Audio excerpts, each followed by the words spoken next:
naghahanda na sila. Sila ay may pera. Sila ay pwede pong lumipad patungo sa ibang bansa. Gamit ang kanilang mga pasaporte. Sila ay may visa. Ang kawawa dito sa mga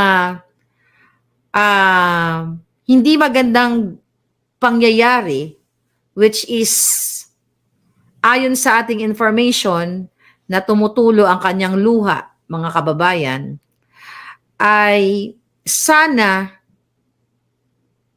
irreversible ito. Sana hindi ito tahakin ng bangag na gobyerno yung kinatatakutan ng taong bayan na makikipagyagre o bratatatat. Kasi based dito sa information na nakuha natin, mga palangga,